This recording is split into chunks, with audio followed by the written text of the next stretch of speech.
So, good evening. I'm Graham Allison, the director of the Belfer Center for Science and International Affairs, and it's my honor and pleasure to welcome you to the 2007 Edwin Godkin Lecture.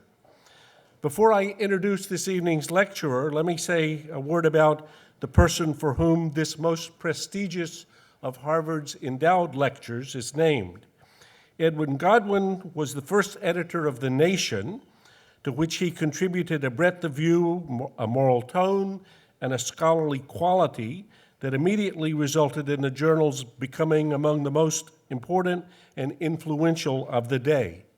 Later, he was editor-in-chief of the New York Evening Post.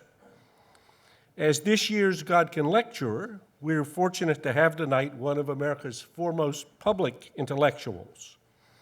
Leon Weisseltier is a fitting follow-on to an illustrious series of former Godkin lecturers who include C.P. Snow, Adlai Stevenson, Pat Moynihan, Paul Samuelson, William Julius Wilson, and most recently Nan Cohen. Like Edwin Godwin himself, Mr. Weisseltier has enlivened and enlightened public debate from his perch at one of the prominent American publications, in this case, the New Republic, where Leon has served as editor for now, as literary editor for now a quarter century, hard as that is to believe. Educated at Columbia, Balliol College, Oxford, and here at Harvard, where he was a junior fellow, Leon is perhaps most of all a student of two of his most distinguished teachers, Lionel Trilling and Isaiah Berlin. An intellectual omnivore, his publications cover a spectrum from nuclear war, nuclear peace, to against identity, to the moral obligations to be intelligent. His 1983 book, Nuclear War, Nuclear Peace, which was when I first became friends and contended with him when he was a student here, presented a spirited defense of the doctrine of deterrence, arguing, quote, that the only thing more menacing to our security than nuclear strength is nuclear weakness. In more recent years, he's become a combatant in the general, I would say, cultural struggle between a new secularism or atheism on the one hand and a new Messianism on the other. Now, predictably, Leon has been a fierce critic of both extremes. Indeed, I like very much his devastating dissection of Daniel Dennett's book called Breaking the Spell, Religion as a Natural Phenomenon, where in his New York Times review, Leon notes, quote, scientism, the view that science can explain all human conditions and expressions, mental as well as physical, is a superstition, one of the dominant superstitions of our day, close quote. At a more personal level, after his father died in 1996, Leon embarked on a journey that began with the recital of the morning, or Kaddish, that involves saying this prayer of mourning 3 times a day at synagogue for a year. And in a fascinating account of this odyssey, published as a book entitled Kaddish, he informs us that while he had not previously been a particularly observant Jew, he became, in his words, a, quote, amateur Talmudist, as he struggled to understand the ritual of daily recitation of this prayer and the meaning that it was meant to reveal. The results of his effort, in Harold Bloom's wonderful review of the book, is, quote, an astonishing fusion of learning and psychic intensity. But while Leon resists the temptation to psychologize this ritual as a form of therapy, in the end he writes, quote, the Jewish way of mourning has turned an absence into a presence. Which brings us to tonight's lecture. For the 2007 Edwin Godkin Lecture, Mr. Weisseltier has chosen the title, quote, The Cunning of Hope, Messianism, Time, and the Patience of the Jews. And at the end of his lecture, which is going to be a lecture, a serious lecture, we're going to have an initial comment and question from our colleague, Michael Sandel, and then we're going to open the floor to debate and discussion. So please join me in welcoming Leon Weisseltier.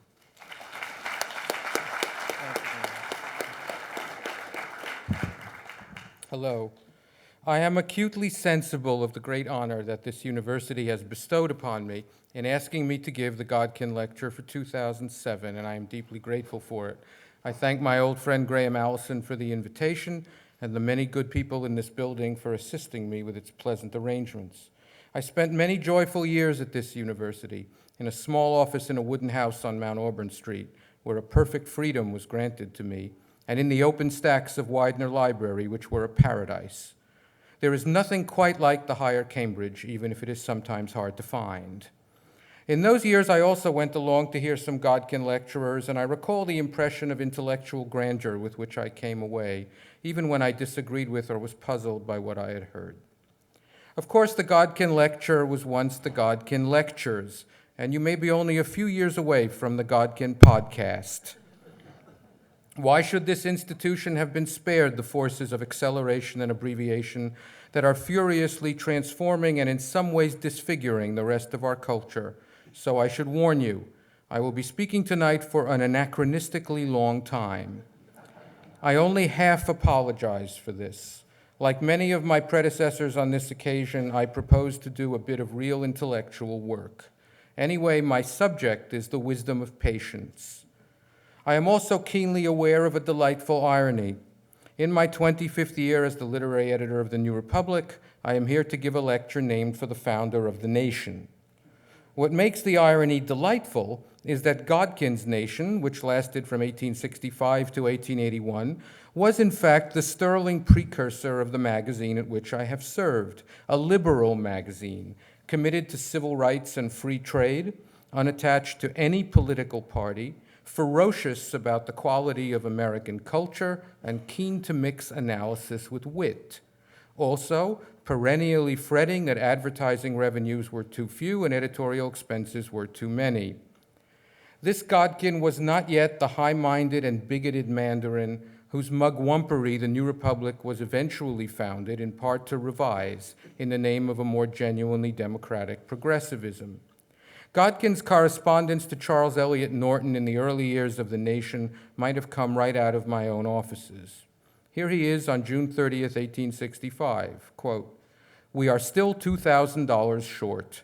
People are going or gone out of town. The weather is hot. I am so occupied by editorial matters that I have no time for money raising. I have to console myself sometimes, Mohammedan fashion, by the reflection that God is great." Just like the New Republic.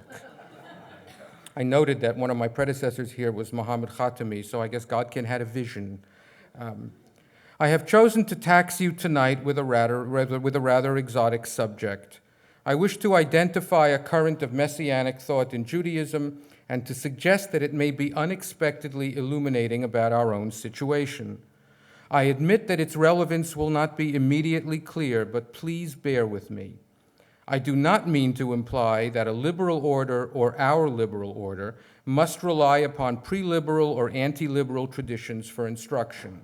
However much tolerance and egalitarianism and public reason and historical forbearance may be found in religion, there is always more to be found outside it.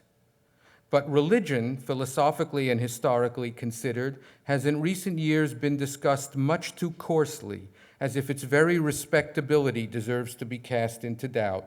And so I would like to give an example of a different sort of discussion. It is one of the incontrovertible truths about Judaism that it was responsible for our idea of the Messiah, that Messianism was Judaism's innovation, Judaism's gift, a gift that backfired on the giver when it was acted upon by those Jews who, precisely because they acted upon it, became known as Christians. But Jewish Messianism, as many historians and theologians have observed, was in significant ways divided against itself. In a people so given over to Messianic theory, the scarcity of Messianic practice is striking. From the very beginning, there appeared to be a contradiction between the intensity of the Jewish tradition's interest in the idea of the Messiah and the coolness of the Jewish tradition toward the prospect of the Messiah. This contradiction might be formulated more sharply. For the Jews, the history of Messianism has been the history of false Messianism. It is a fact of great importance that the people who invented the Messiah has never accepted a Messiah. So the Jewish gift, strictly considered, was not merely the idea of the Messiah. It was the idea of the Messiah and the simultaneous reluctance to accept the Messiah, both together, redemption near and redemption far. The Jews have preferred to wait. They display, in fact, a passion for waiting. I take this phrase from Walter Benjamin, who once wrote that one cannot appreciate the charm of a cafe unless one has a passion for waiting, close quote. This must have been the only appeal to patience that Benjamin ever made. Paraphrasing Benjamin and turning his remark against him, we might say that one cannot appreciate the charm of the Messiah unless one has a passion for waiting, at least if one is a Jew. I believe that this unexpected reluctance to be redeemed, this eschatological skepticism, cannot have been merely a matter of circumstance. The ideas of the Jews can never be reduced to their circumstances, and this is the case with all oppressed or minority cultures. The hesitation about the Messiah was rather internal to the Messianic idea itself. In the Jewish tradition, the longing for redemption is forever attended by the suspicion of such a longing. More often than not, the longing for salvation is to be mastered rather than fulfilled. For a believer, this paradox is not a problem. It is not even a paradox. A believer would explain that the distinction between the idea of the Messiah and the reality of the Messiah is not really a contradiction at all. The redeemers whom the Jews have turned away were spurned because they were not the true redeemers. After all, the rabbis formulated strict and clear requirements for the evaluation of a messianic claim, and the messiahs who turned up simply failed to meet them. They failed the legal tests for eschatological legitimacy. The problem was not that the people were reluctant, the problem was that the standards were clear. The intellectual consistency of this rabbinic stubbornness was very powerful. Consider a passage from a letter by Jacob Sasportas, a 17th century jurist and polemicist who was the great opponent of Shabtai Tzvi and one of the most unfairly maligned figures in Jewish history. In 1666, he wrote from Hamburg to the rabbis of Amsterdam, quote, "Have you seen it written in any book that we are obliged to believe that anybody who says that I am the Messiah really is the Messiah, prior to his having behaved in the manner that Maimonides in his code of law specified that the Messiah will behave? Everything depends on the propriety of his actions. Otherwise, anybody who wants the name of the Messiah can have it if he is pious enough, and there will be as many Messiahs as they are pious people." Close quote. It was because he believed in the Messiah that Sasportas did not believe in Shabtai Tzvi, who was the most florid and successful and traumatic of all the Jewish Messiahs. This is a perfectly representative expression of the traditional standpoint. Opposition to a Messiah is not opposition to the Messiah. When a Savior presents himself who meets the specifications of Saviorhood, well, then the Jews will straightforwardly agree to be saved. But an unbeliever, or a philosopher, or a historian cannot be satisfied by such an explanation for the Jewish reluctance to be redeemed. He may seek a different kind of explanation, a political explanation, for example, according to which the power of a messianic figure posed too great a threat to the power of the rabbinic establishment. In such a view, the contradiction between Jewish theory and Jewish practice in the case of Messianism was simply the result of the refusal of rabbinical elites to entertain a challenge to their authority. It is true that Messianic activism in the medieval and early modern Jewish world was also an expression of social and theological defiance, and it is true that there existed a strong interest in the discreditation of charismatic new leaders. No religion takes kindly to a new revelation. Yet a purely social or political explanation trivializes the perplexity here.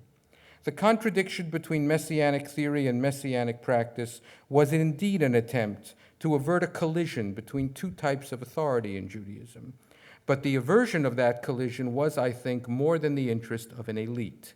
It was the interest of an entire spiritual temperament, and the name of that temperament, the shorthand for it, is law. The reluctance to be redeemed is a very startling thing. The Jews, after all, were in exile, and in many times and in many places, exile meant wretchedness. The woeful predicaments in which many Jewish communities found themselves should have prepared them to welcome a great reversal of their fortune, and yet the opposite was generally the case. They turned away from the prospect of their own happiness. Instead, indeed, the reluctance to be redeemed was its own kind of challenge to Jewish unhappiness. It was a refusal to confer upon unhappiness a pride of place in Jewish life. One of the most striking facts about Jewish Messianism is that there is no correlation between eschatological activity and the experience of adversity. As Gerson Cohen observed, quote, "There is no discernible connection between persecution and Messianic movements. Jewish Messianic movements were not the religion of the oppressed.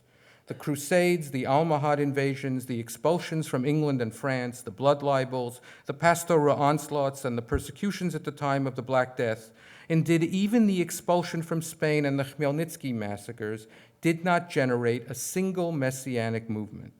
Conversely, all the Messianic efforts made in Iraq and Persia, and above all in Spain and North Africa, were undertaken in areas and periods of relative stability," close quote.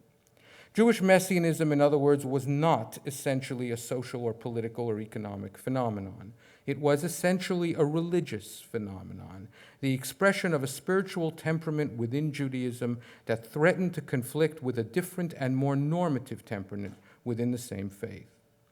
The conflict between the Jewish Adventists and the Jewish anti-Adventists, and this is a conflict that persists in Israeli politics to this day, might be described in this way. For the Adventists, or those who hungered to experience the climax, redemption was required for spiritual meaning. For the anti-Adventists, or those who hungered not to experience the climax, redemption was not required for spiritual meaning, and meaning exists prior to redemption.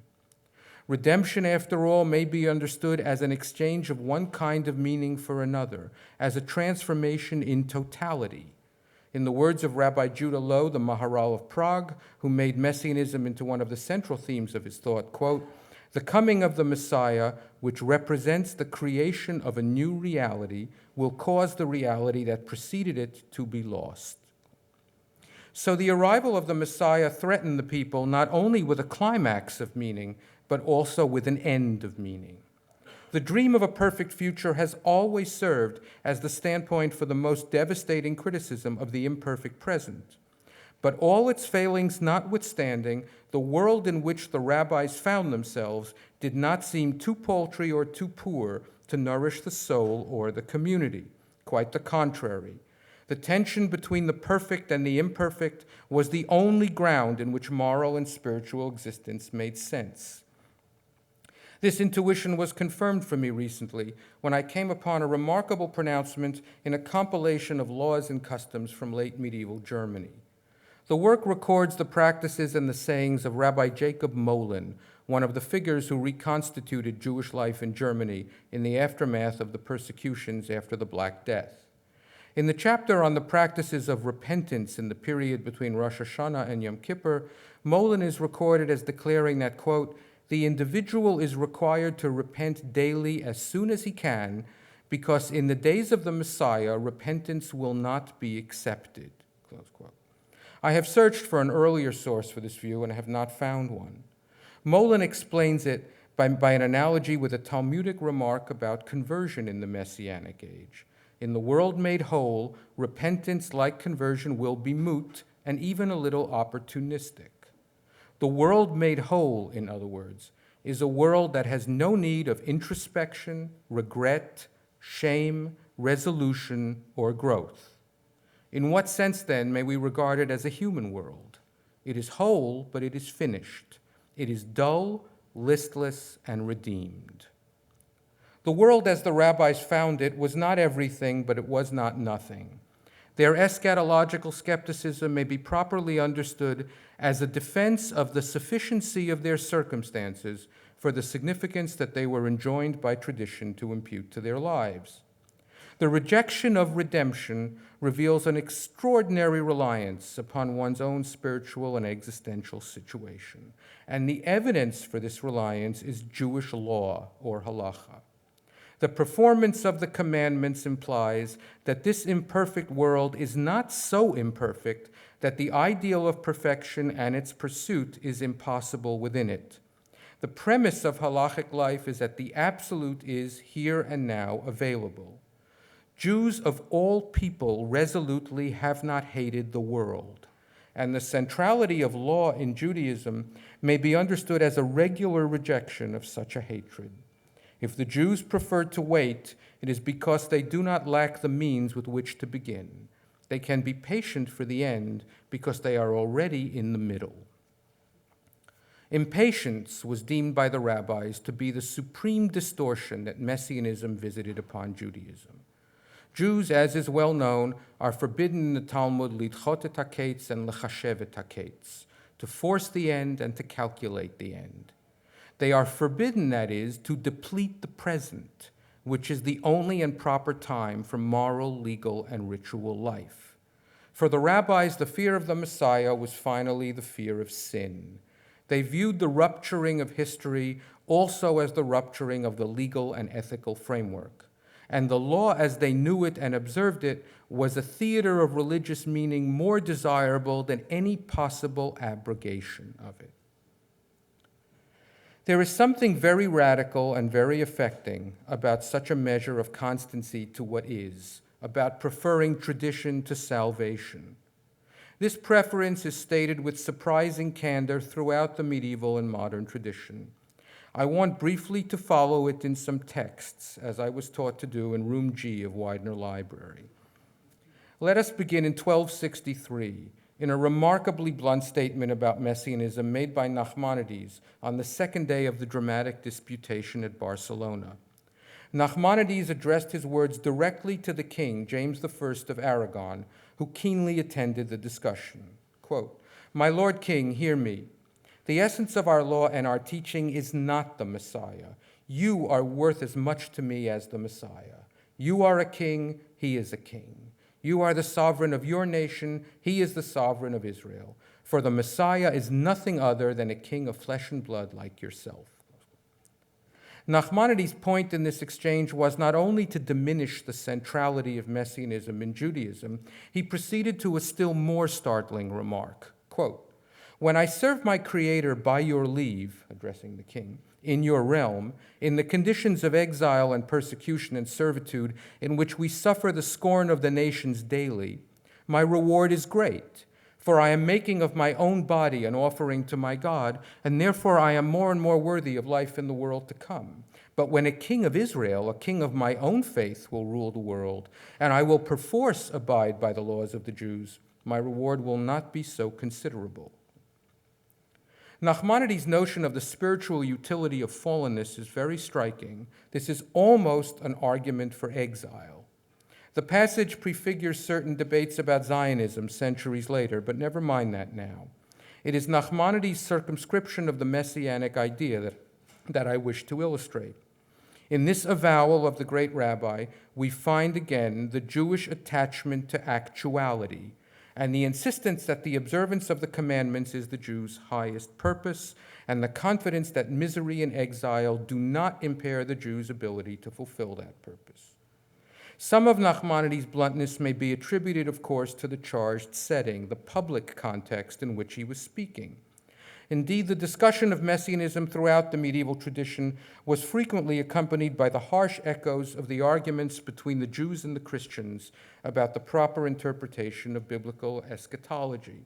Since Christians claim that Christianity eclipsed Judaism by fulfilling its promise of a Messiah, Jews retorted that the appearance of a Messiah was not quite the Jewish fulfillment that Christians imagined it to be.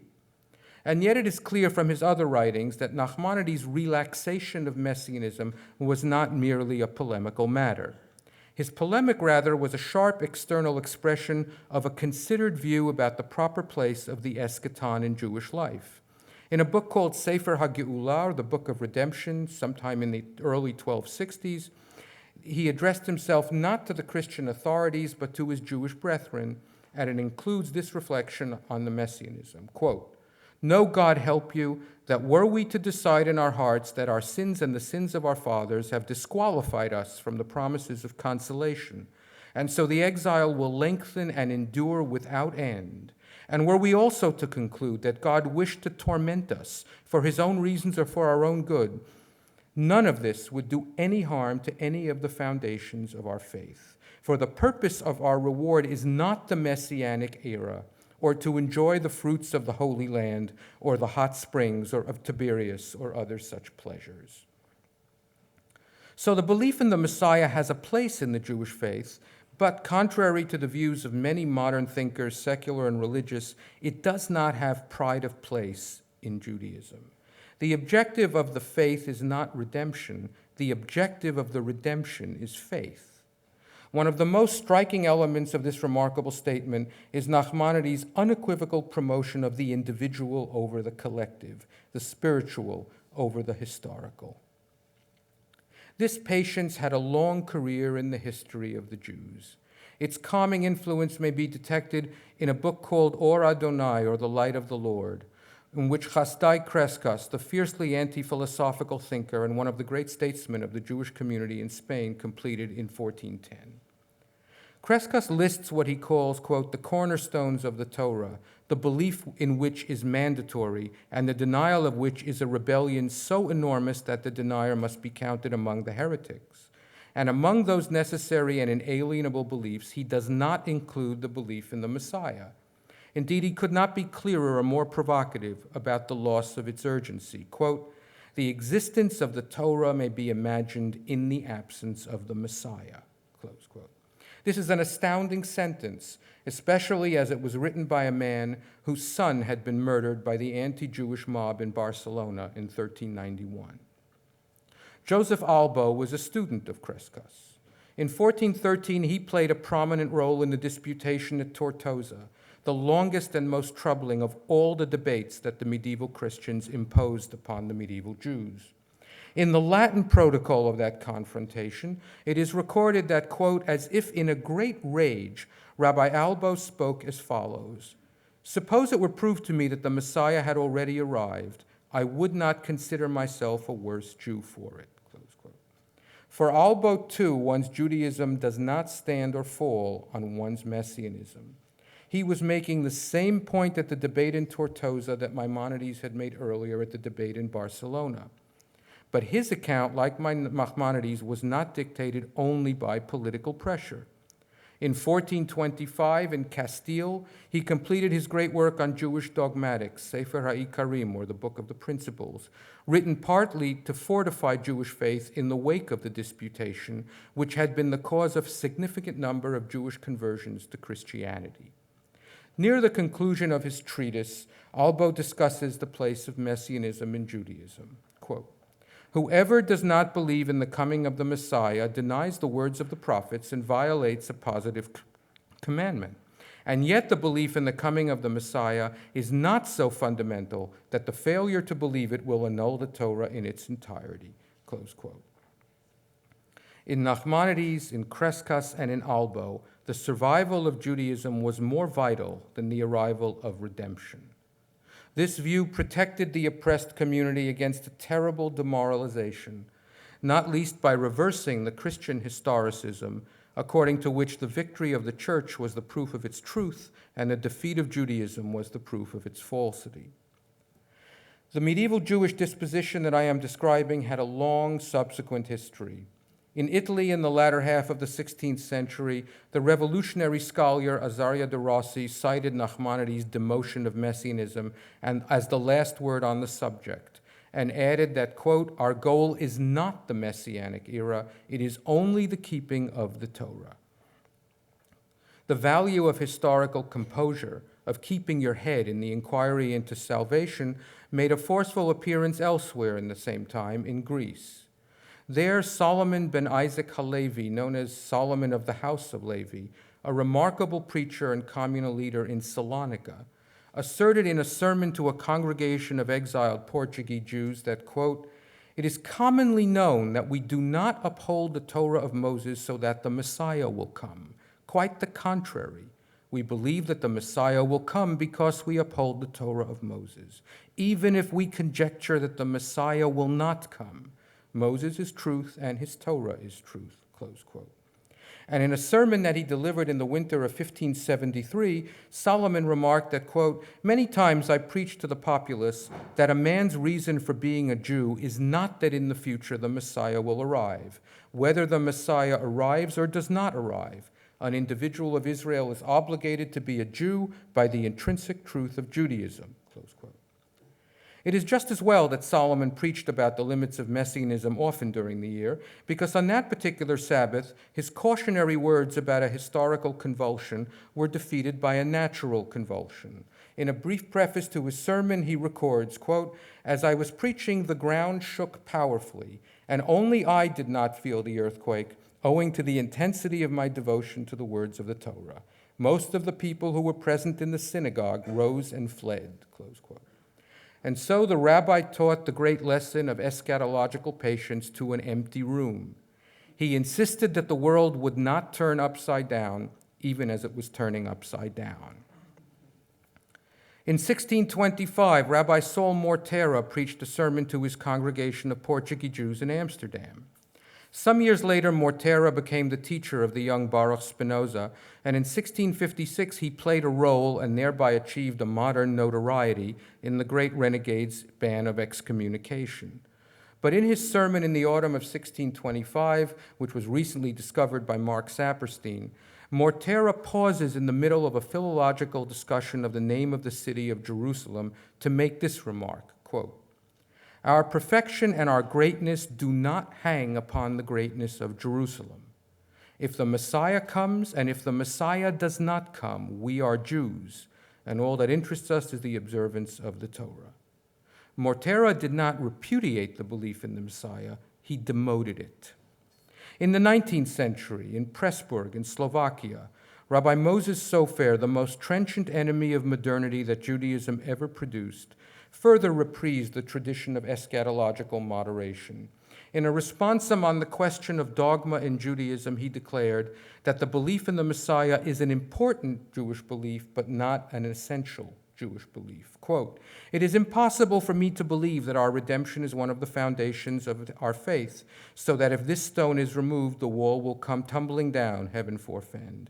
Even were we to say that our sins have warranted that God condemn us to an eternal exile, is this a sufficient reason to throw off the yoke of heaven and to tamper with even the smallest detail of the law?"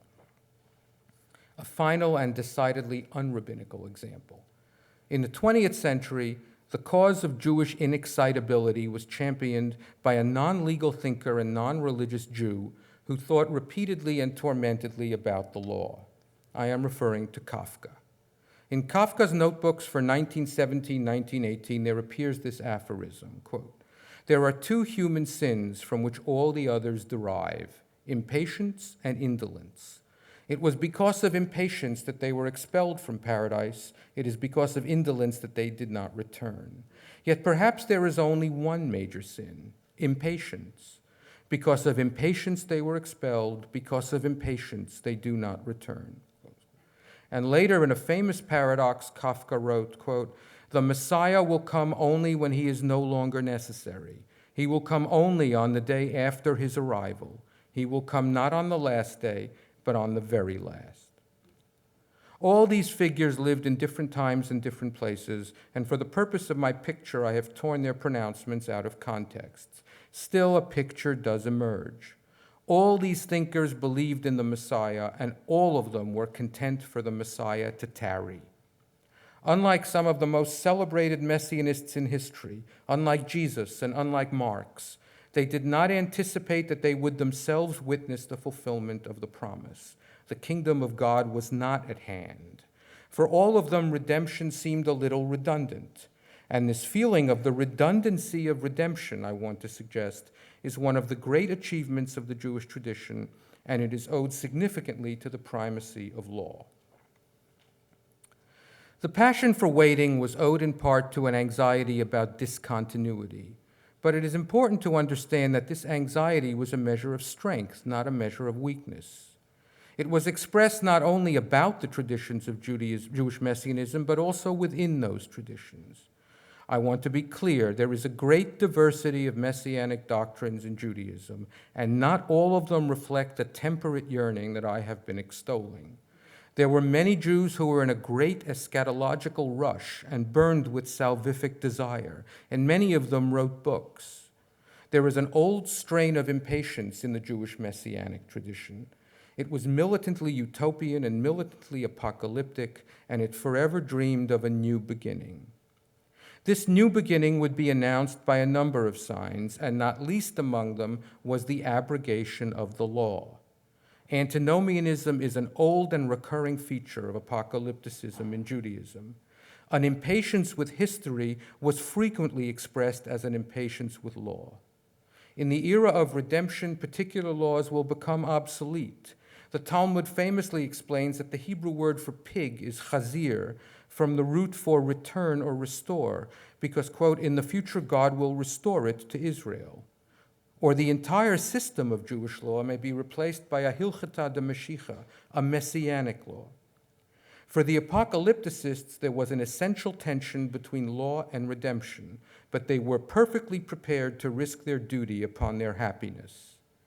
Gershom Scholem maintained that this tension was characteristic not only of Jewish apocalypticism, but more generally of Jewish messianism. Rabbinic authority and messianic authority, he wrote, could not but clash. In this regard, Scholem claimed too much. For messianism in Judaism is emphatically not the same as apocalypticism, and the belief in the Messiah was not usually or chiefly a kind of time-delayed repudiation of the system of meaning in which the community lived. It was Maimonides who established this historical sobriety most definitively. He formulated a doctrine of redemption that was consistent with historical poise.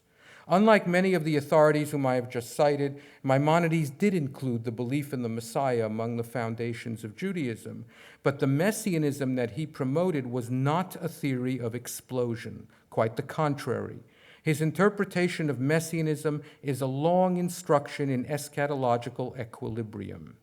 In the famous last chapters of his Code of Jewish Law, he treats first the Messiah and then the Messianic age. About the Messiah, he writes, quote, do not assume that the Messiah must perform signs and miracles, or introduce any new thing into the world, or resurrect the dead, or the like. For the laws and the statutes of our Torahs are for always and for all time. There is no adding to them and no subtracting from them. The anti-antinomianism here could not be more plain. Eschatology finds its limit in the law. Not only is the abrogation of the law not a sign of the advent of the Messiah, it is a sign that the advent of a Messiah is a false one. In the version of his chapter uncensored by the Christian authorities, which included an explicit refutation of the messianic pretensions of Jesus, Maimonides makes the supremacy of law completely clear. When the Messiah arrives, he declares, those who maintain that he would nullify the law, who said that the Messiah would say that the commandments were true but have lost their validity and are no longer binding, will recant and realize that they have inherited nothing but lies from their fathers. So redemption may be entertained only if it is not a revolution. For the Messianic age to be experienced as the fulfillment of what came before, a significant degree of continuity is necessary. Maimonides made the Messiah less fearful by making the Messiah less decisive and less total, by assuring the community that upon the arrival of the Messiah, not much would change. The transformation would be real, but it would be incomplete. The world would be made not new, but only better. This was a messianism that preserved the identity of the world and the identity of the self. Throughout the medieval and early modern literature of Jewish Messianism, the discussion of the end of the exile was accompanied by a discussion of the eternity of the Torah, and the principle that it was eternal was taken by many Jewish thinkers to imply that the world as we know it is similarly abiding.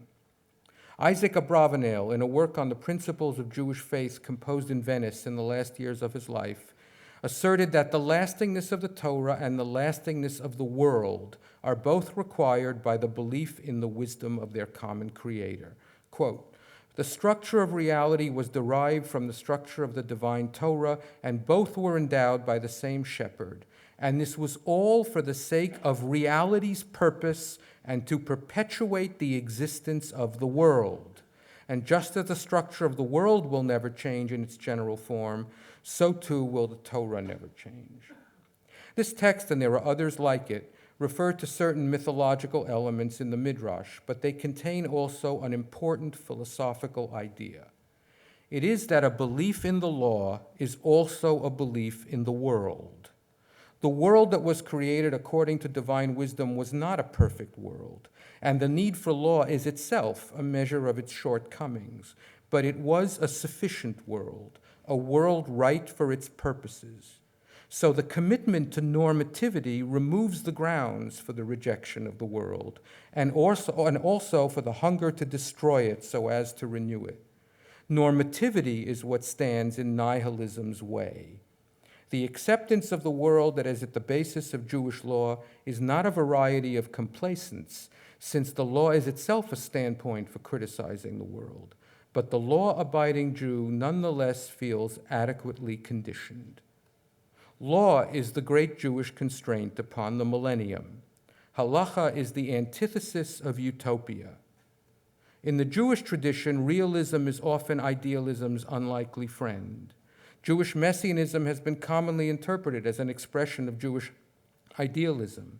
But if idealism is only a part of the tradition's attitude toward the world, then Messianism must stand in some relation also to realism. Such a relation would help us to make sense of the paucity of messianic activity in this people who invented the Messiah. For insofar as messianic activity was an expression of a hostility to reality, it had to be restrained. As Bernard Williams sagely remarked in an essay on Saint-Just, quote, "To have a hope or a vision, even an illusory one, is not necessarily to suffer from an illusion. That begins only when you cannot tell the difference between the vision and the world around you." There remains the long tradition of messianic prediction and messianic calculation, which was vast and amounted to a whole genre of Jewish literature. In the light of the moderation that I have been sketching, how are we to interpret all this redemptive arithmetic? For a start, it is important to grasp that there is a difference between messianic calculation and messianic activism. Many medieval calculations proposed not a date, but a time span, or what the medievals called a cycle of creation, in which the Messiah is likely to appear. Abravanel, the refugee from Spain who found asylum in the Kingdom of Naples, produced a trilogy of messianic books, and in one of them he tried to nail the date down to 1503 or 1531. But in another of his messianic studies, he declared that the date in principle cannot be nailed down, that the purpose of messianic calculation is general and vague. That is not the sort of historical information that makes one pack one's bags. Even when the predictions were precise, many of them postponed the redemption many years into the future. The year 6000 was an especially enchanted time, the next Jewish millennium, which will arrive in the Christian year 2240. Please be glad that you will not live to see it. Generally speaking, the messianic calculations were not designed to incite, they were designed to console. These dates were promises, not plans. The problem that they were designed to solve was not the problem of Jewish exile, it was the problem of Jewish despair. The numbers did not confer knowledge, they conferred hope. When the messianic calculations were valued, it was not for their historical enlightenment, but for their spiritual fortification. Insofar as they abetted hope, they were acceptable. Insofar as they impeded hope, they were not acceptable. For as Albo wrote, quote, "These things are mutually determined. Hope is the cause of strength. Strength is the cause of hope. He left the matter there. Reading his words, one is reminded of certain emblem books of the Renaissance, in which the anchor is often one of the attributes of Speranza, who is represented standing serenely upon troubled waters. The aim of hope is calm, steadiness, fixity. It is the very contrary of the appetite for turbulence.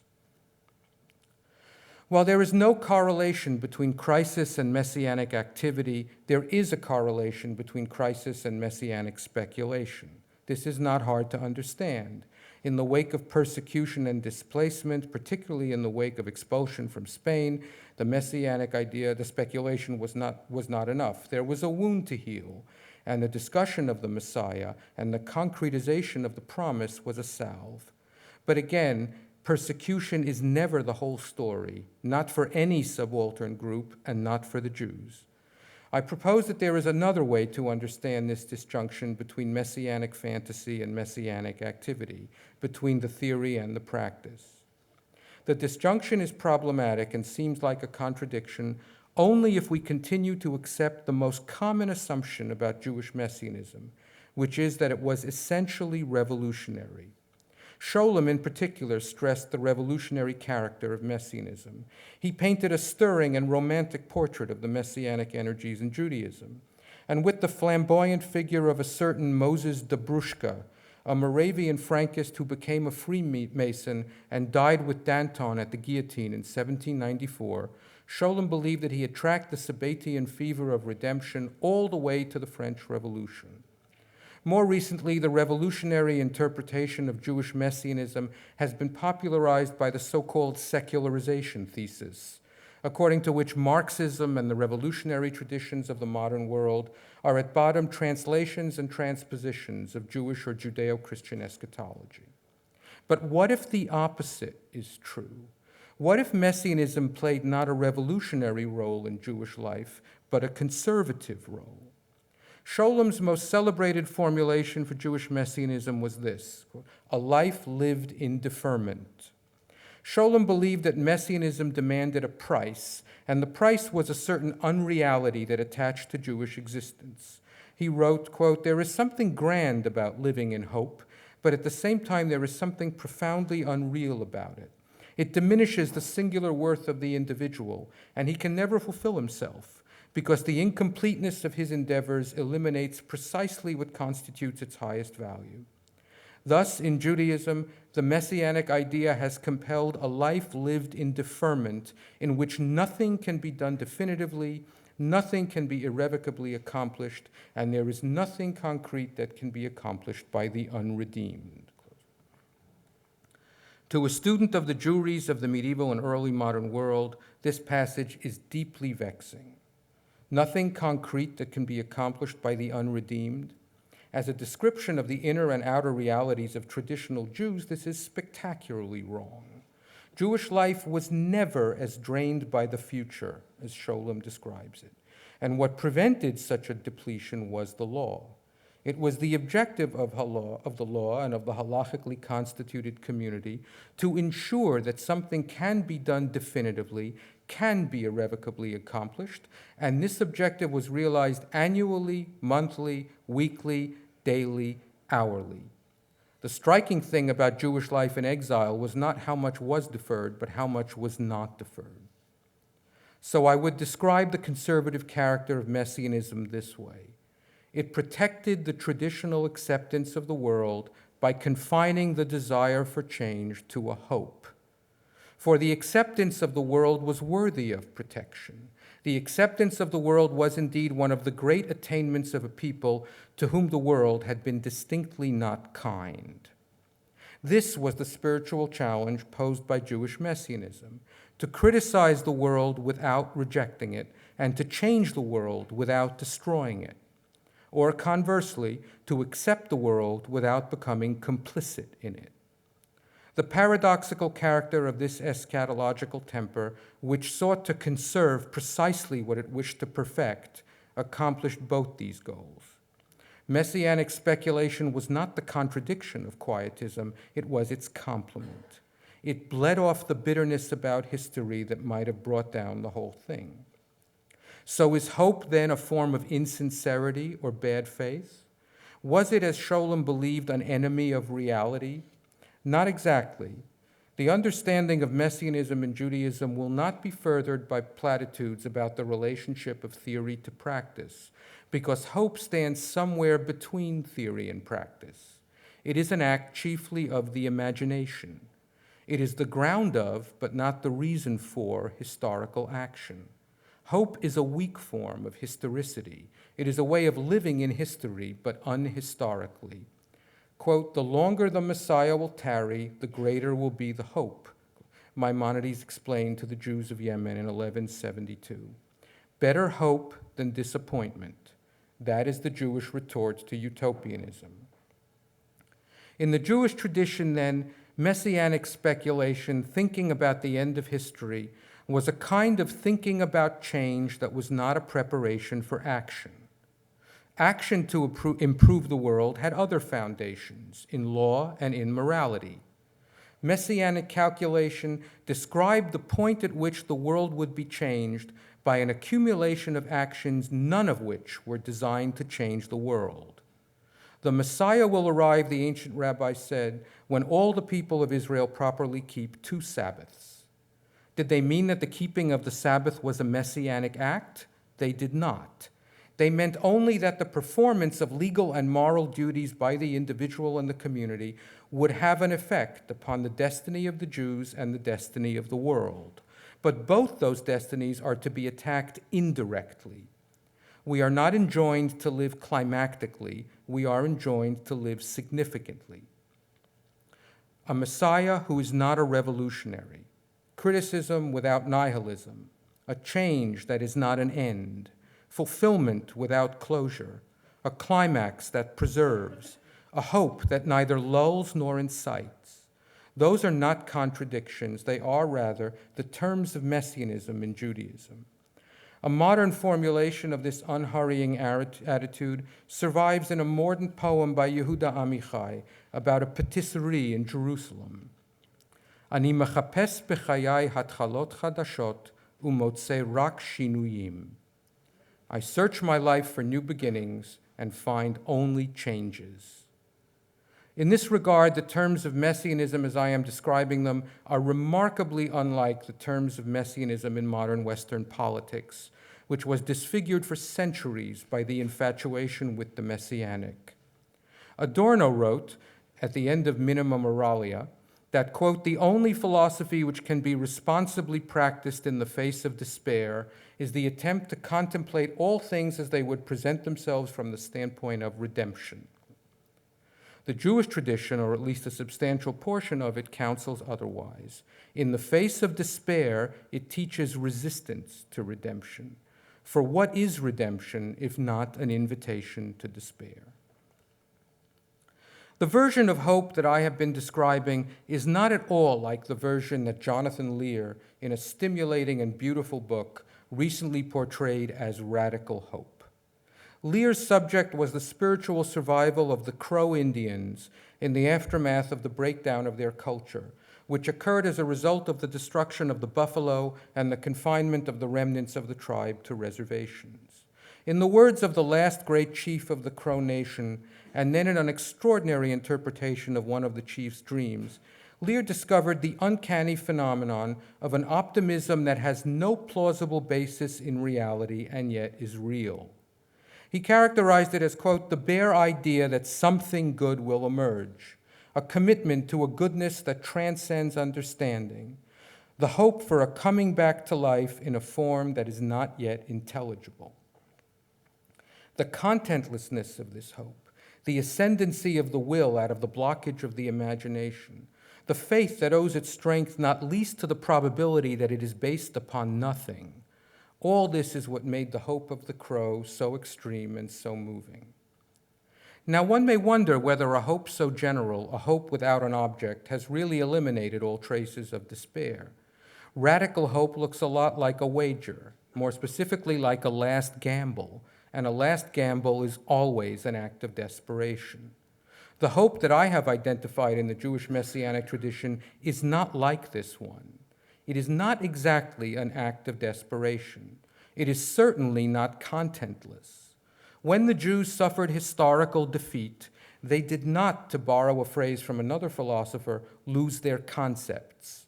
Not least because they dissociated their religion from their state, a momentous adaptation proposed by a brilliant and treasonous minority on the very eve of the destruction. The dispossessed Jews carried their concepts with them and insulated their spiritual and cultural resources from the punishments of history. For this reason, they were never bereft of themselves, even in their darkest hours. Though they were not strangers to despair, they never felt the particular despair that Lear describes as, quote, the absence of a livable conception of the good life. Their hope was not devoid of an object, and it was not, at least most of the time, wild. Against a radical adversity, they devised an unradical hope. Their aversion to such extremism should not be construed as a disregard for suffering, not at all. The literature of the Jews in exile is riddled with anguish and despondency, with doubts about divine compassion and demands for divine reassurance. The human costs of the exile were vast, and they were difficult to comprehend. The Jewish saga is as crushing as it is inspiring. But generally speaking, the story of hope is also and always the story of hopelessness. The hopeful are usually just the hopeless looking up. This is what all the happy talk about hope in contemporary America usually overlooks. Edification is not all that the poor and the downtrodden need, and their bad feelings are the least of it. To be sure, the Jews were strengthened by a sacralized linear conception of their destiny, but still the abstract bomb must have been often no match for the concrete pain. The really remarkable thing about the Messianism that I have been describing is not its confidence in the future, but its confidence in the present. The common interpretations of Judaism have always been that it is brilliantly backward-looking or brilliantly forward-looking, that it is a religion of memory or a religion of expectation, of repetition or of progress. But these interpretations do not capture the dexterity of Jewish culture, the ingenuity of the Jewish engagement with time. The most beguiling conclusion to be drawn from the analysis of Jewish eschatology is that the greatest and rarest of temporal talents is not the talent for the past or the talent for the future, but the talent for the present. The talent for the present is what the passion for waiting demands. Solomon of the house of Levy once remarked that, quote, if an individual cleaves to God, what does the destruction of the temple have to do with him?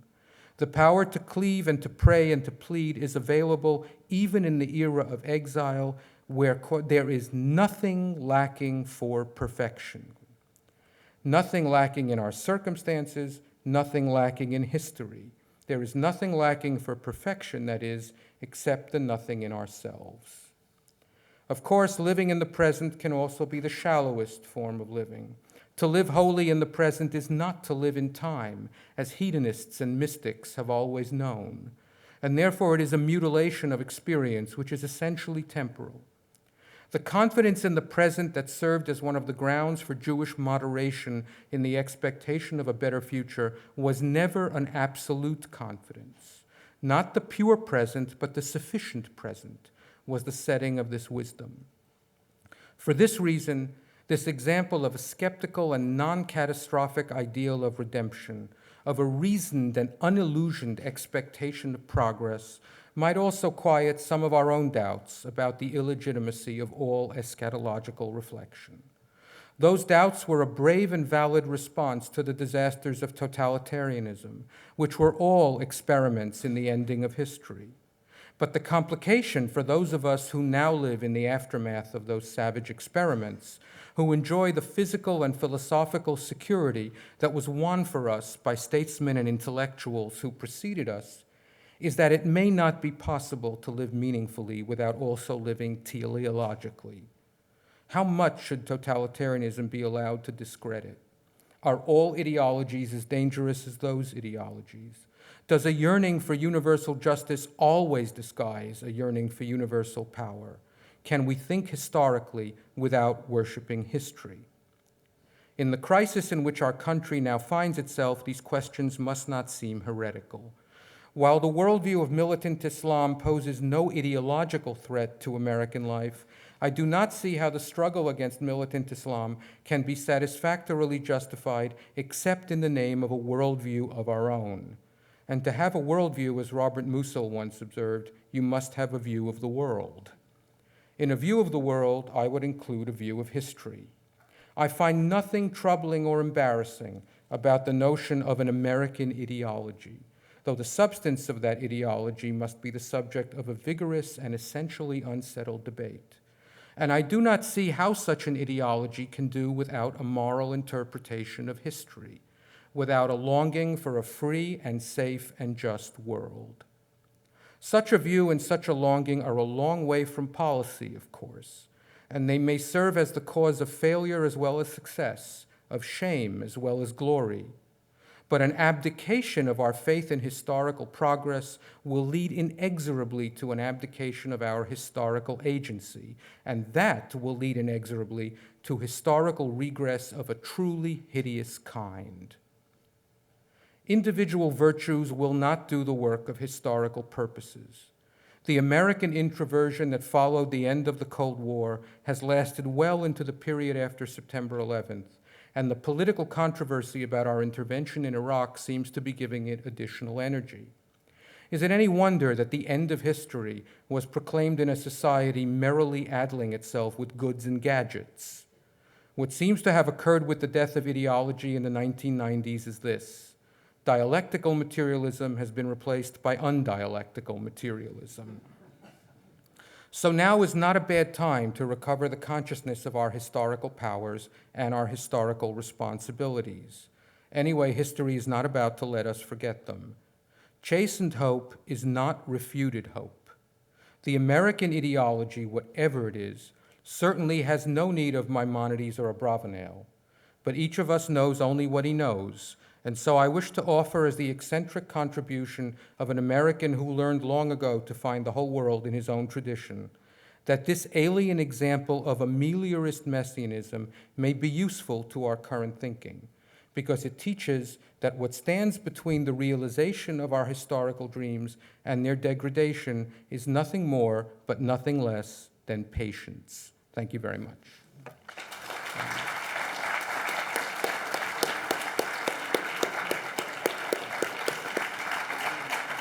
I told you it was long.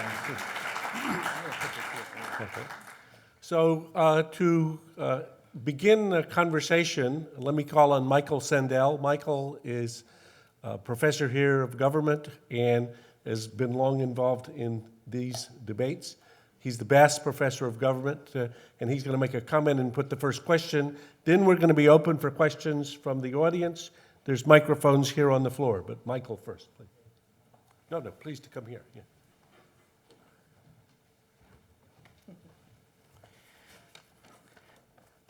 This was an unusual Godkin lecture.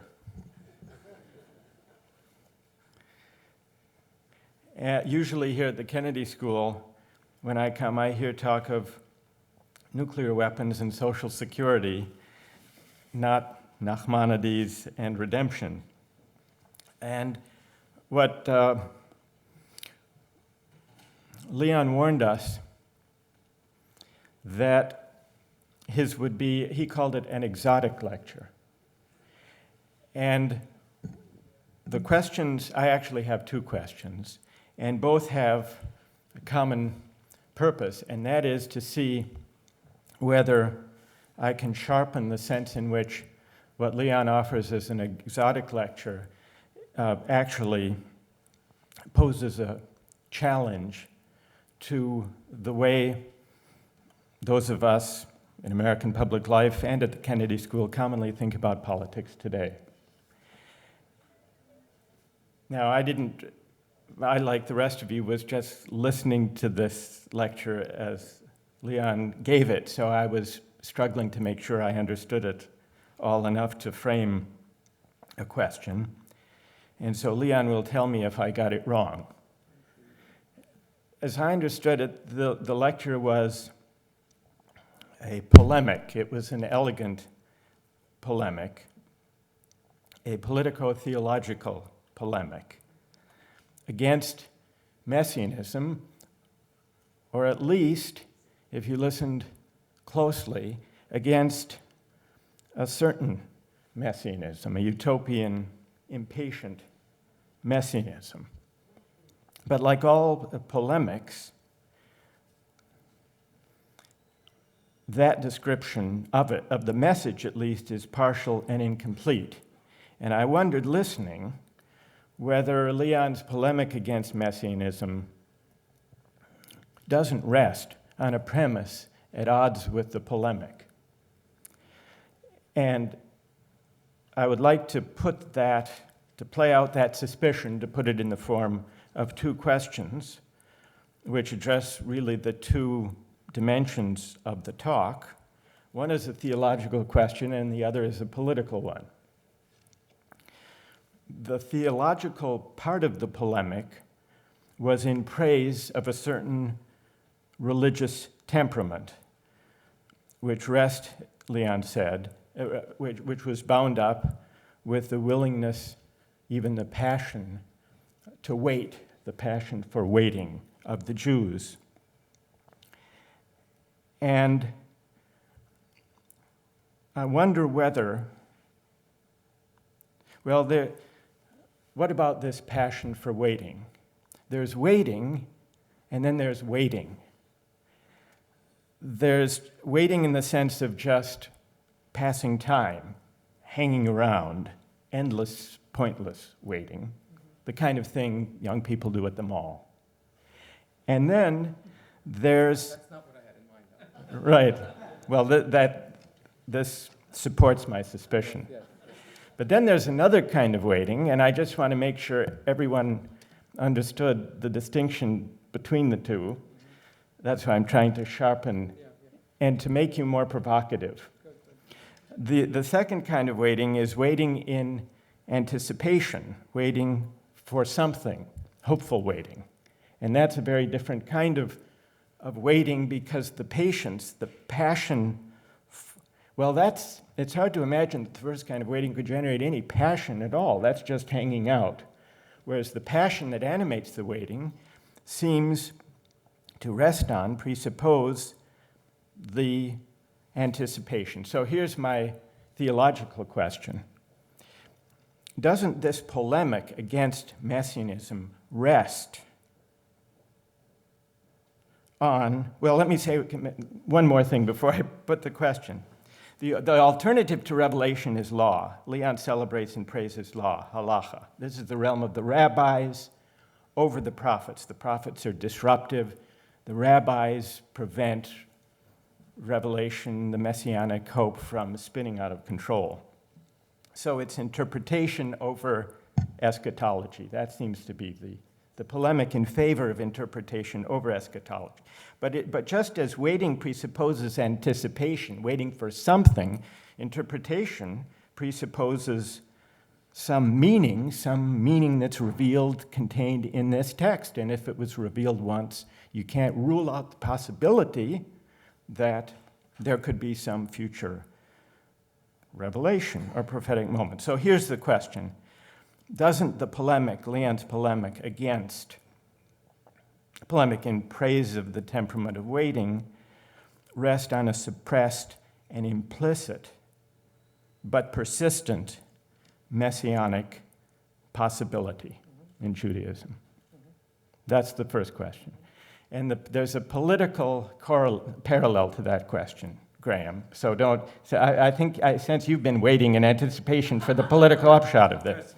So the political question is this. When should we get out of Iraq?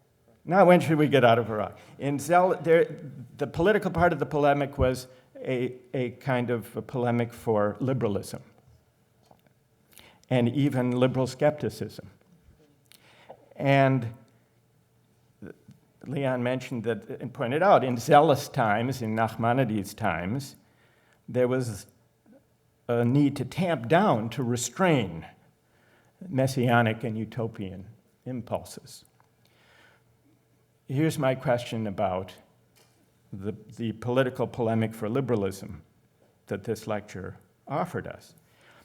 Wouldn't you also say that in liberal times, even scientistic times, there's a comparable need, or could be, to invigorate moral and spiritual and religious resources as an antidote to a public life that can, left to liberalism's own devices, become vacant of meanings to such an extent that it becomes vulnerable to the dangerous messianism that you warn us against? Those are my two questions. That was a very good question. Thank you. Of course you understood it. Okay, the first question. I was not repudiating messianism. I was in fact trying to defend an insufficiently celebrated kind of messianism. Obviously, the waiting that I had in mind was not passivity. It was not, as you would think, I would think the most perfect formulation of the kind of waiting that it was not was made by that great modern thinker, Carly Simon, who once sang that anticipation is making me wait. This is not what I'm talking about. What I was talking about was the idea that the waiting for the Messiah left the Jews extremely busy, but not with messianic activity. In other words, what I was talking about, if you want to boil it down to some kind of political distinction, and I agree with you that Nachmanides has not recently appeared at the Council on Foreign Relations, et cetera, is basically, if you want, some distinction between reform and revolution in some way. The Jews, that what I was trying to indicate is that there is a Jewish tradition of messianism which is both messianic and unexpectedly reformist. That is to say, it's not the either-or that either he comes and it's all over, or we wait. I mean, there are in modern Christian thinkers, in Simone Weil and in some of, there's a man called Glenn Tinder, there are other Christian thinkers who've written about waiting in this kind of really passive way, about waiting for God, persisting in hope. And so there's nothing, one of the great traditions of Jews is busyness. And there's nothing passive or inactive about this. What I was trying to say was that it is perfectly legitimate to be busy with reform without renouncing one's hope for the completion of one's moral and political project on the one hand, or conversely, that it is perfectly possible to believe, to have messianic or eschatological, or let's just say hopeful teleological feelings, to make it in the weakest possible case, without feeling that one should therefore desist from the work of social and political and legal and ritual and moral activity and reform. So that's what I was trying to get at. And the reason, I find this useful, I find it useful because of my own idiosyncratic way of reading everything out of this tradition, but also because it goes against the stereotypes that we have, that messianism is apocalyptic or you wait. This is actually an industrious and diligent kind of waiting.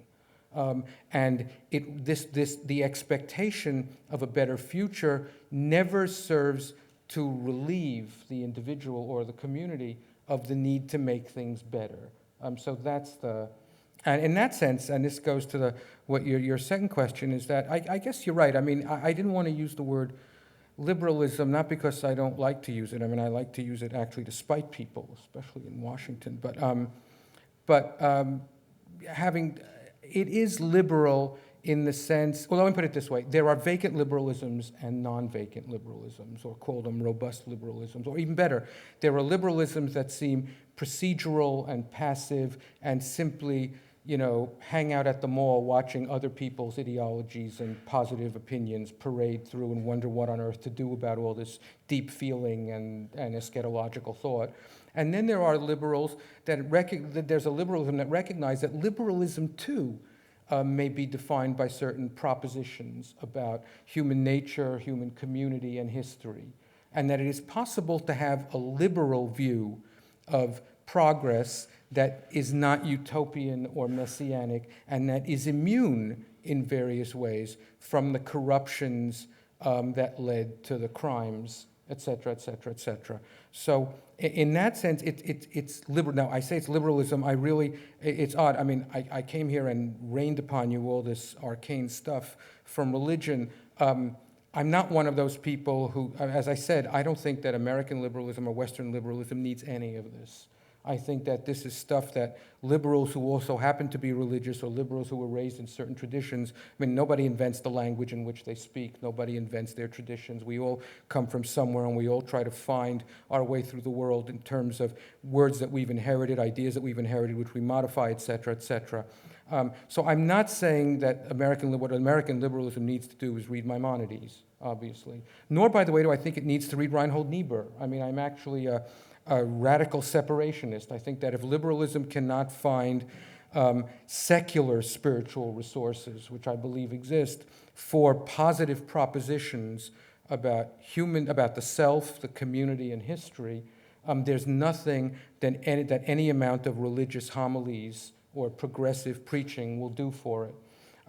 I was simply, as I said, but you're right, Michael, to hear this and think that there's a word that's not being mentioned here. There is some kind of liberalism that this leads to. I didn't use the word because the last thing I want is for people to go away and saying that I said that Maimonides was a liberal or that Nachmanides was for Obama or something like that. Nachmanides has not yet endorsed any candidate. That I know. Okay, let me suggest that if you have a point or a question you want to put, stand up at the microphone. Except for Michael, you get only one question per customer or one short comment. And please identify yourself first, please. Okay, I'm Steve Stepback. I'm a teacher in Cambridge. I'd just like to express my appreciation for the highest level of intellectual rigor of your lecture tonight. And I would like to ask, I would like to note that my mentor, Eric Kandel, winner of the Nobel Prize for Medicine in the year 2000, as well as yourself, went to the yeshiva of Flatbush. And I would like to ask you if you feel that this early childhood educational experience serves you as a source for your later and current intellectual pursuits. Absolutely not. My childhood had no impact upon my adult life at all. Look, everything you inherit, I mean, all identity is an accident until you make it a necessity. There are lots of things we inherit accidentally that we choose not to make a necessity, such as our nose or our legs, or, but everything we are is accidental. Everything that is inherited is accidental. And then the question is, what do you choose to transform out of its accidental quality into something positive and so on? So, yeah, I guess, my political and philosophical education was not, did not take place in the orbit of Judaism, to put it mildly. So, et cetera, et cetera. Please. Hi, Deborah Pardo-Kaplan. I work here at the Kennedy School. This is regarding your claim of the Jewish reluctance to redemption. Doesn't the discouragement or the addressing of the issue of Messianism by Jewish leaders or scholars to their communities indicate the mass yearning or the appeal of the populace to Messianism or Messianic figures, such as the quick spreading of Sabbatianism in the 17th century?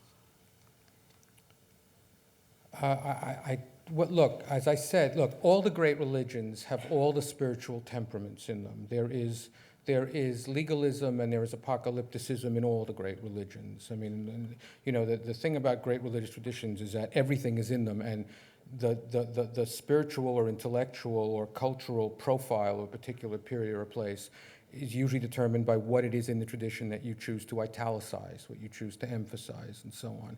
And there were times, certainly in the Jewish tradition, as there were times in the Western tradition, when the end of history and apocalypticism and all that excitement and all that desire seemed very smart, not just justified, but seemed very smart. In the Jewish world, there were false messiahs, pseudo-messiahs, would-be messiahs. The only messiah who succeeded, by the way, who succeeded in the sense that he attracted enough of a community to earn his own chapter and write himself out of Jewish history, was Jesus.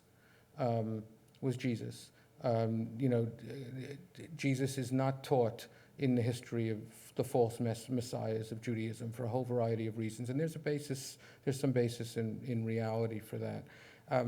Jews, like everyone else, especially when they suffer, would like it all to end. There is this permanent temptation for people who live in time.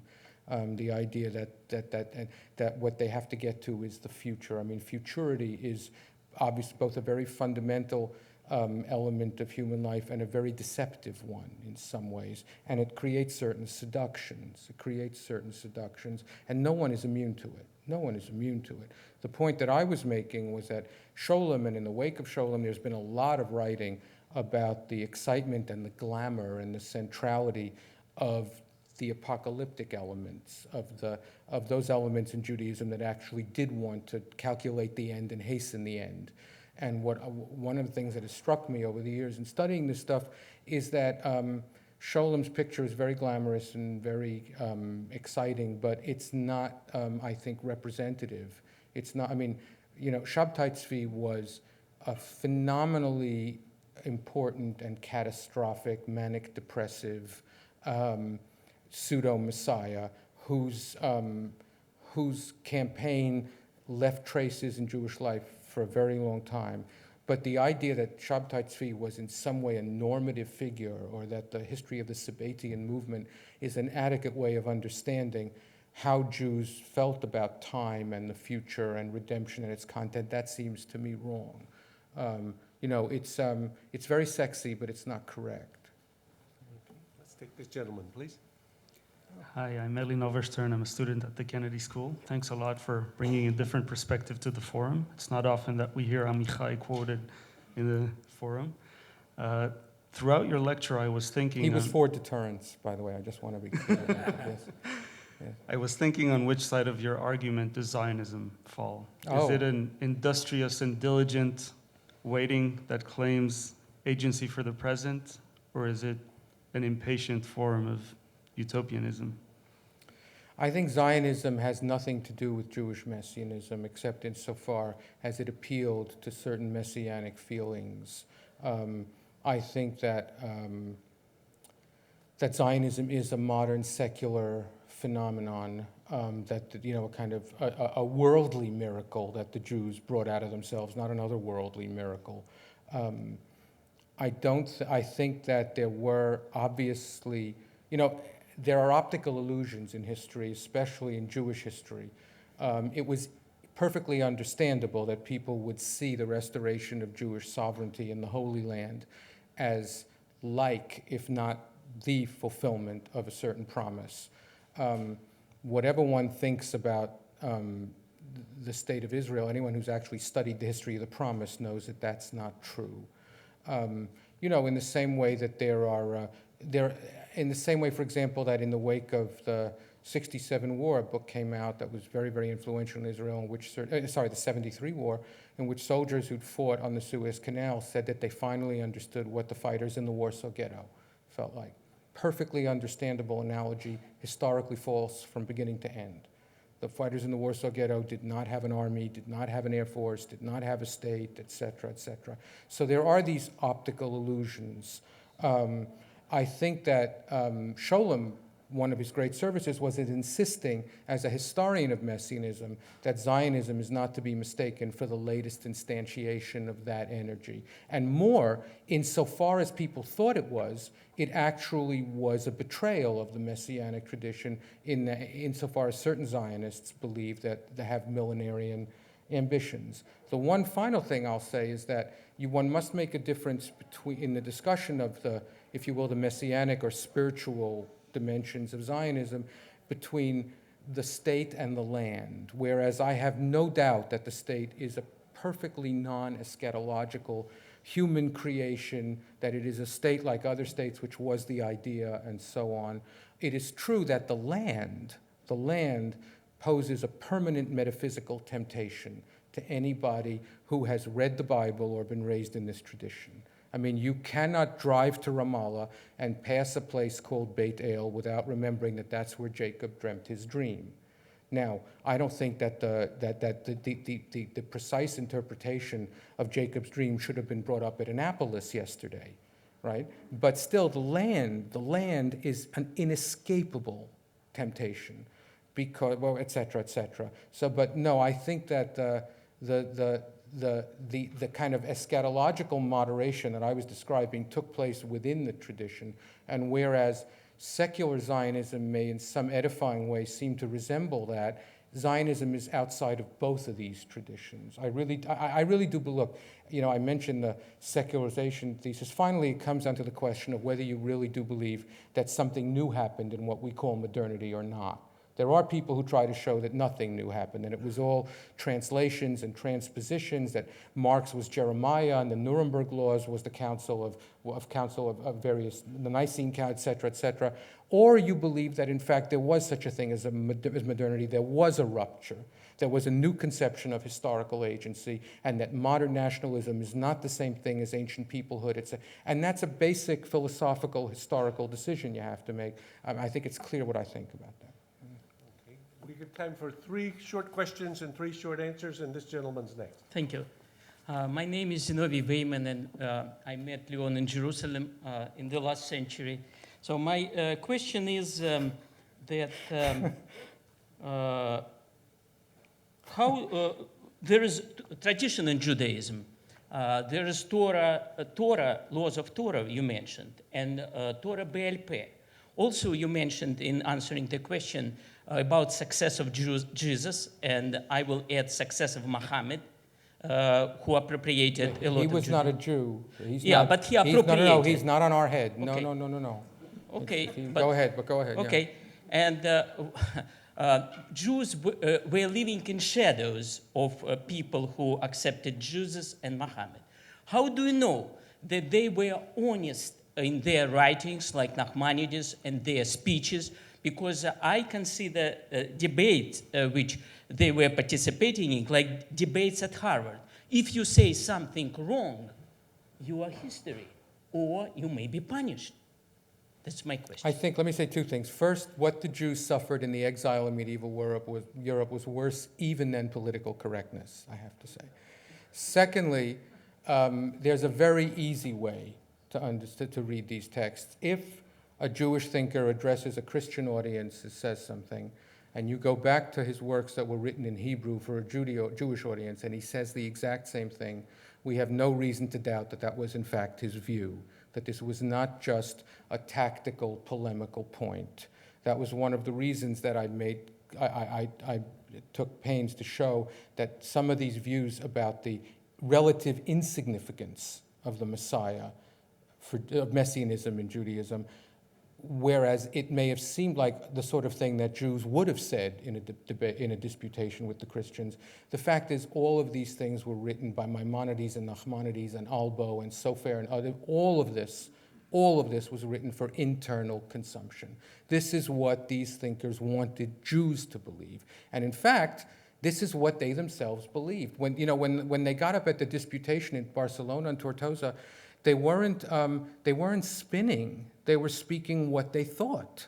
In other words, this was not the remarkable thing about the transcripts of these disputations is the magnitude of the courage of these Jews who actually got up in the most vulnerable. Nachmanides, we think, probably had to flee Spain in the aftermath of the disputation in Barcelona, not least because he had done so well. But in fact, they were saying what they believed to be true. So there wasn't this for internal consumption, external consumption. I mean, I know, and it being the 13th century, it is, of course, hard to blame it on the media. It must be said that the Latin transcripts, the Latin protocol to the debate and the Hebrew protocol to the debate are a little different. So maybe somewhere in Aragon there was a spin room. I don't know. But no, I think, as I say, the basic test is if you say it to your own people in your own language, by the way, in a language which the others cannot read and do not speak, and you say it with proof texts from your own tradition, scriptural and rabbinical proof texts, so that you establish its origin in your tradition, then you mean it. Then you mean it. Good. Marty Peretz. Marty is the publisher of the New Republic, among other things. Nice to meet you. Yes. I was going to say that I'm Leon's boss and his pupil. Uh-huh. You know the story about the old man sitting outside the gates of Chelm, and a visitor comes by and sees him doing nothing. And he asks him, actually, what do you do here? And he says he waits. And the man kind of questions him or argues with him. This is a very bad job. It is boring. It's probably not paid well. There are no vacations. So what do you really do? He said, well, I am waiting for the arrival of the Messiah. And there are no layoffs. Right, it's steady work. Right. Steady work. I guess the point to be made about that, of course, is that he was the only person in the community who had that job. Everyone else had to be busy with other things.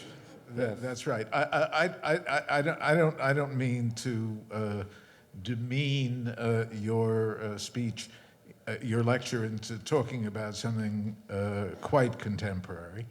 But I think everybody, even non-Jews, have heard about Tikkun Olam. Oh, yeah. Will you explain the concept With great pleasure. and its meaning? With great pleasure.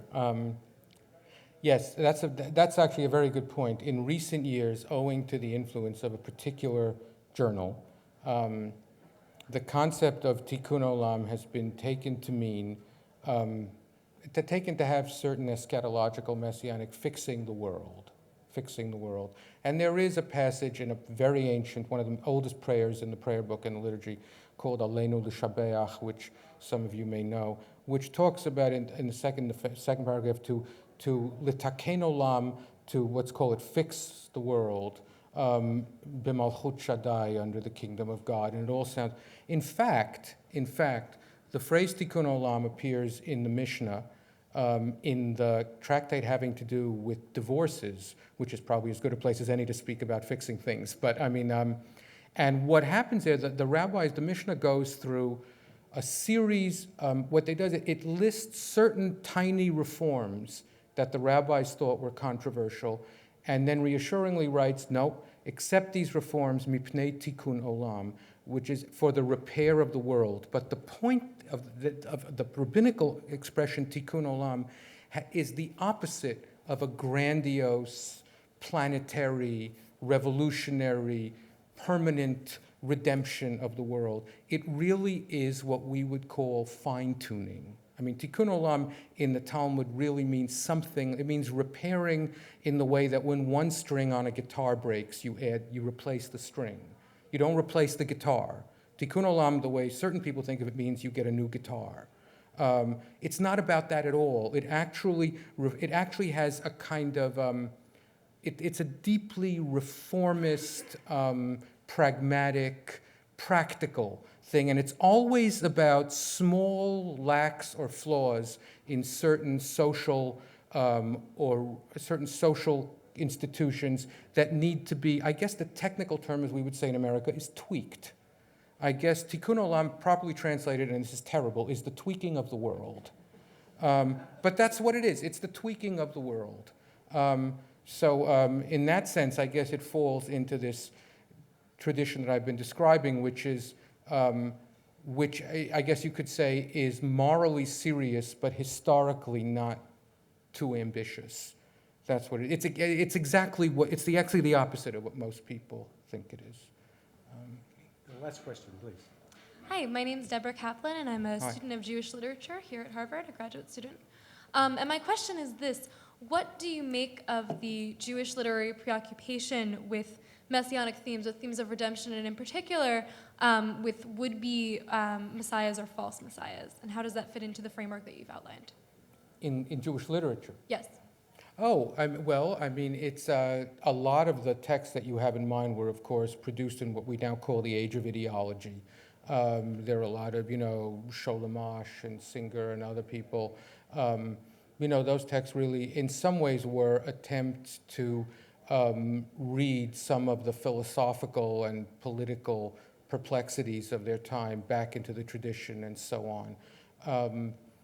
You know, there is the best novel about a Messiah that I know, actually, was a book published about 35 years ago by a remarkable man called Arthur Cohen. It's called In the Days of Simon Stern, and it's about a Messiah turning up in Manhattan, which these days happens every week, but in those days was very unusual.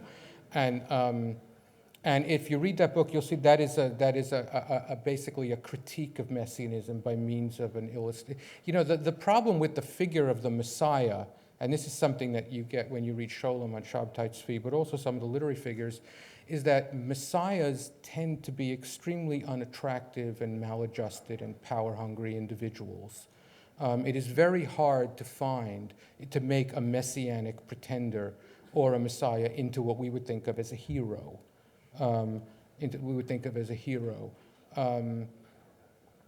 You know, and in the non-Jewish world, which of course is most of the world, you have certain writers like Camus or Silone who set themselves out explicitly to show that the heroes were precisely the non-messianic or the anti-messianic figures. So, but you know, in the Middle Ages, there are liturgical poems, of course, that express longing for redemption, and some of them are associated with certain times in the Jewish calendar, and some with certain holidays, and so on. But there is no great messianic epic. The Messiah is not really a figure in medieval Jewish literature, and insofar as he or she or it is a figure in modern Jewish literature, I think a lot of that has to do with the secular character of modern Jewish literature, and with the availability to these writers, or with their engagement with non-Jewish secular ideas about redemption and heroes and great men that were the substance of what was happening in the host culture, as we used to say. That's what I think. So on that note, let me ask you to join me in thanking again Leon for a most unusual Godkin lecture. And if it's called The Cunning of Hope, for the hope to get him back here for another debate. So thank you very much. Thank you.